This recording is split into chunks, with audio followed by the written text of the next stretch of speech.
अगर हम इसकी स्कीमेटिक डायग्राम बनाएं, it's not actual heart but एक आपको समझाने के लिए है। सपोज ये लेफ्ट हार्ट है और ये जनाब आपका राइट हार्ट है, ठीक है। तो लेफ्ट वेंट्रिकल कहाँ खुल रहा है? एओर्टा में। और जो राइट वेंट्रिकल है वो कहाँ खुल रहा है? Pulmonary transfer. तो अब अगर आपका लेफ्ट हार्ट कॉन्ट्रैक्ट नहीं करता प्रॉपर्ली कि वो अपना ब्लड एओर्टा में फेंके तो वो लेफ्ट हार्ट फेल हो। और अगर राइट हार्ट प्रॉपर्ली कॉन्ट्रैक्ट नहीं करता कि वो अपना ब्लड पल्मोनरी ट्रंक में भेजे तो राइट हार्ट। सिंपल, ठीक है। और जब लेफ्ट हार्ट में ब्लड नहीं जाएगा, लेफ्ट हार्ट से एओर्टा में ब्लड नहीं जाएगा तो ब्लड प्रेशर कम हो जाएगा।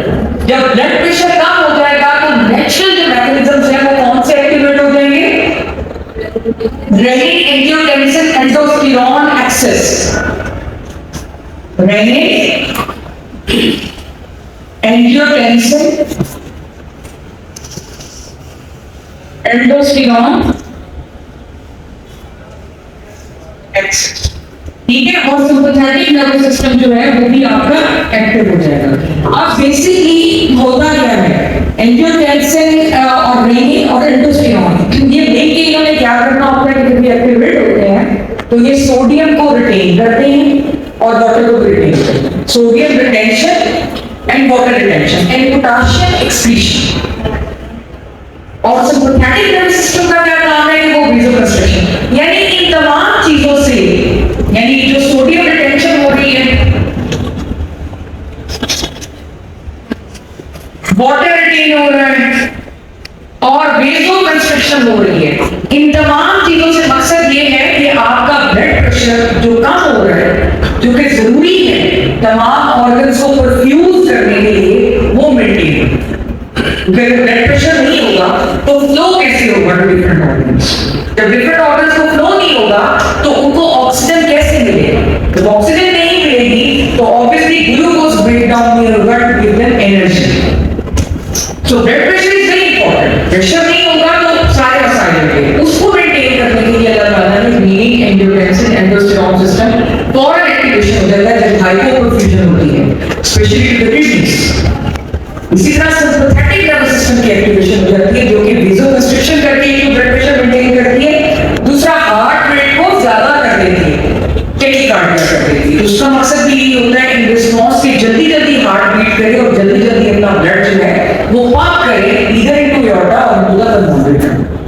तो पहले तो ये इसकी पैथोफिजियोलॉजी समझने की जरूरत है क्योंकि दिस इज इंपॉर्टेंट। अगर आपको ये समझ नहीं आएगी तो फिर आपको मैनेजमेंट भी इसकी समझ नहीं आएगी हार्ट के लिए। नेक्स्ट कम्स के हार्ट फेलियर जो है उसको प्रेजेंट कैसे करना है। तो this is the pathophysiology.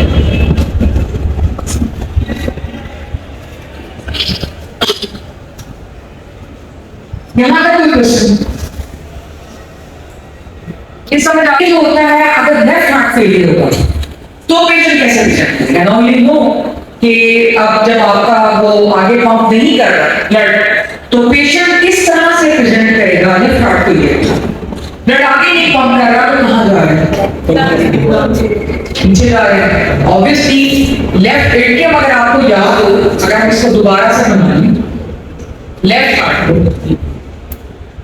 Left atrium, left ventricle और यहां से एओर्टा। तो लेफ्ट एट्रियम में पल्मोनरी वेन्स खुल रही है जो ऑक्सीडेटेड ब्लड लेकर आ रही है लंग्स से।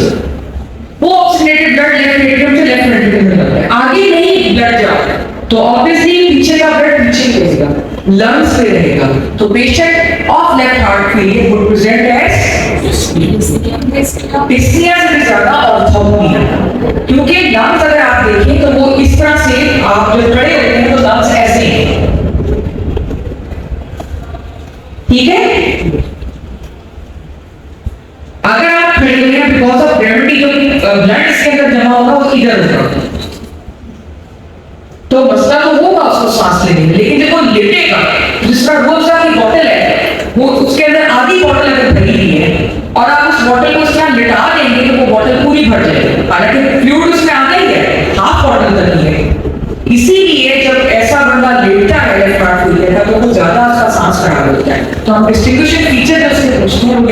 कि आपका सांस ज्यादा कब खराब होता है, लेटने कुछ ज्यादा नहीं खराब होता। तो जो डिस्निया ऑफ लाइन होती है that is called orthopnoea, that is the characteristic feature of left ventricular failure. और दूसरा होता है paroxysmal nocturnal dyspnea। What is paroxysmal? paroxysms का मतलब होता है अटैक्स।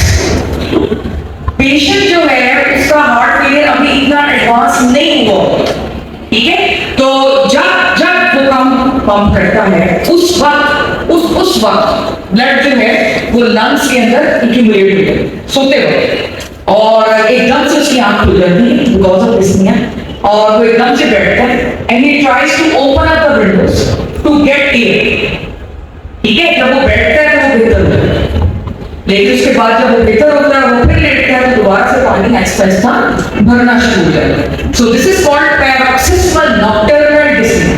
सो ये दो जो डिस्निया की टाइप्स हैं, they are hallmark of left heart failure, ठीक है। इसके अलावा पैल्पिटेशन क्यों होगी? यू नो दैट कि सिंपैथेटिक नर्वस सिस्टम जो होता है वो अल्लाह की तरफ से एक्टिवेट हो जाता है to get more blood to the urine, तो इसलिए हार्ट तेज बीट करेगा तो पेशेंट माइट हैव पैल्पिटेशन।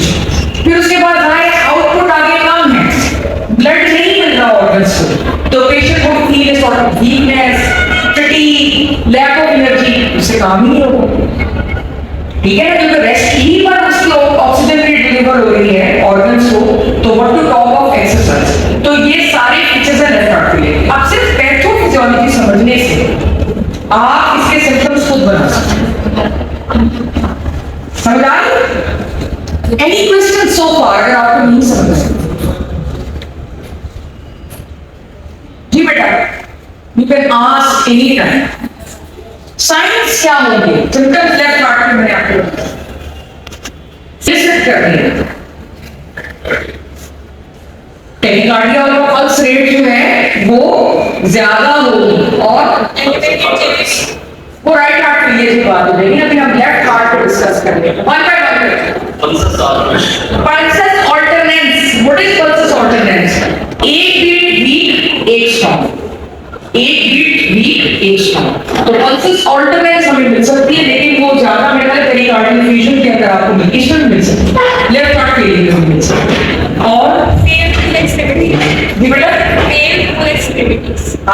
पूरी एक्सट्रीमिटीज होंगी, परफ्यूजन ना होगी, और गैलेट होगा, वही टेकिकार्डिया की वजह से गैलेट बहुत होता है, उस तरह से आपको मिल सकता है। और यस वेरी गुड, लंग्स को ऑब्जर्वेट करेंगे, उसकी बेसिस के ऊपर आपको रेपुटेशंस मिलेंगी, तो कैसी होगी? एंड इंस्पायरेटरी फाइन रेपुटेशंस, ठीक है, which will change their character after coughing. Fine inspiratory reputation और किस कंडीशन में आती है?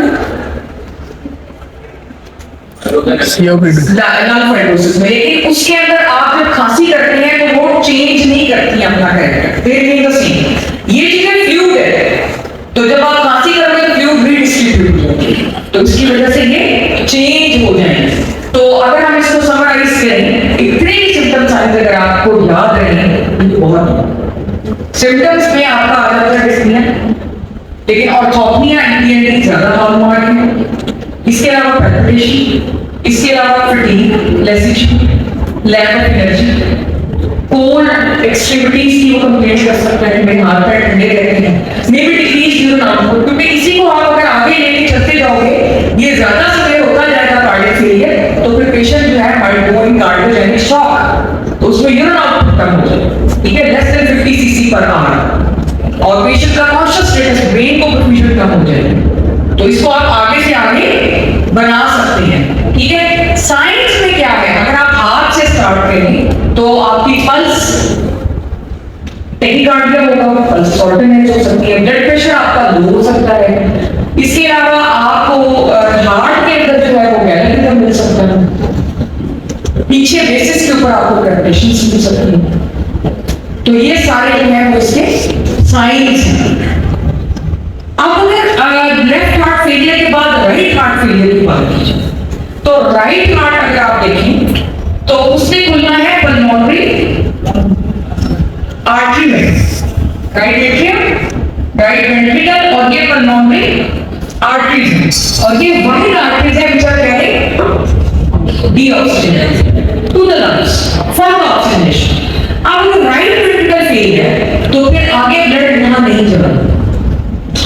राइट एट्रियम में कहां से ब्लड आ रहा है? पेरिफेरी से आ रहा है डीऑक्सीजेनेटेड ब्लड वाया सुपीरियर वीना केवा एंड इंफीरियर वीना केवा। अब आगे नहीं जा रहा है इसका मतलब पीछे रहेगा। जब पीछे रहेगा तो पीछे ब्लड की पूलिंग जब हो जाएगी तो आपको पेशेंट को एसाइटिस डेवलप हो जाएगी, पीडल एडिमा डेवलप हो जाएगा, हेपेटोमेगाली डेवलप हो जाएगी। ठीक है, ऊपर यूजुअली इतना कलेक्ट नहीं होता बिकॉज ऑफ ग्रेविटी, खड़ा होता है बंदा तो सुपीरियर वीना केवल आपके इतने फीचर्स नहीं आते हैं, लेकिन अगर वो आए तो फिर फेशियल कंजेशन प्लेथोरा वगैरह आपको मिलता है, लेकिन ज्यादा नीचे फीचर्स मिलते हैं because of gravity. And what are they? Ascites, pedal oedema, hepatomegaly. Patient की कंप्लेंट क्या होगी? अगेन चूंकि ब्लड ऑक्सीजनेट नहीं होगा, ऑक्सीजनेट होगा फिर लेफ्ट में हार्ट में जाएगा, तो ऑक्सीजनेशन जब पूर्ण होती है तो patient present with simple space. जब आपकी बॉडी के अंदर हाइपोक्सिया होगा तो you will feel breathless, breathless होगा, लेकिन ये ब्रेथलेसनेस कैसी होगी? On exertion. ये ब्रेथलेसनेस ऑर्थोपनिया या पीएनडी वाली नहीं होगी। डीऑक्सीजेनेटेड ब्लड की वजह से patient can have cyanosis as well, लेकिन वो साइन है। अभी हम बात कर रहे हैं सिम्टम्स। अच्छा, एक तो ये सिम्टम्स में और वो कहता है कि मुझे abdominal डिस्टेंशन है, मुझे राइट हाइपोकॉन्ड्रियल पेन है और मेरे पैर सूज जाते हैं, और because of hepatomegaly bar patient can say कि गैलो डिस्कलरेशन ऑफ आईज भी हो गई है। समझ आ रही है बात? नहीं आ रही? इसको नहीं आ रही है बता दे, मैं दोबारा बता दूं। समझ आ रही है आपको? Everybody getting it? कि पेशेंट डिस्निया ऑन एक्सर्शन, इसके अलावा abdominal distension, pedal oedema, pain right hypochondrium, yellowness of sclera की कंप्लेंट भी कर सकते हैं। अब इनमें साइंस भी इसी में से बन जाएंगे। एसाइटिस एब्डोमिनल एग्जामिनेशन पे आपको मिलेगी, हेपेटोमेगाली मिलेगी, पीडल एडिमा मिलेगा, जेबीपी वुड बी लिस्ट। ठीक है, क्योंकि जेबीपी जो है अगर आप इंटरनल जनरल में है बेसिकली, तो वो अल्टीमेटली इन सब मींस द सुपीरियर वीना केवा में खुलना होता है। सुपीरियर वीना केवा तो आगे वो खुल ही नहीं रही, मतलब आगे ब्लड उसका पंप नहीं हो रहा because of right artery. So JBP would be list, और प्रीकॉर्डियल एग्जामिनेशन के ऊपर आपको P2 शायद डाउन मिलेगी। pulmonary component of the second heart sound would be loud, और क्योंकि ब्लड आगे नहीं जा रहा, पीछे ही रह रहा है इधर, तो ये वेंट्रिकल जो है लार्ज होके हाइपरट्रॉफिड हो जाएगा, तो उसको कहते हैं लेफ्ट पेरास्टर्नल, वो आपको मिलेगी। लेकिन साइंस की हम बात कर रहे हैं तो जनरल फिजिकल एग्जामिनेशन में जो है वो आपको जेबीपी रेज मिलेगी, माइट बी साइनोसिस मिल जाए, और पीडल एडिमा ये मिलेगा आपको जनरल फिजिकल एग्जामिनेशन से। रेलेवेंट एग्जामिनेशन में हार्ट के एग्जामिनेशन में आप जाओगे, पहले हार्ट का करोगे ना, तो प्रीकॉर्डियल में P2 लाउड होगी और लेफ्ट पेरास्टर्नल हीट होगी। ठीक है, और रेलेवेंट एग्जामिनेशन आता है, रेलेवेंट एग्जामिनेशन में आपके एब्डोमेन जो है वो डिस्टेंडेड होगा, हेपेटोमेगाली आपको मिल सकती है, ये सारी चीजें आपको रेलेवेंट एग्जामिनेशन। तो ये बेसिक ओवरव्यू है ऑफ लेफ्ट हार्ट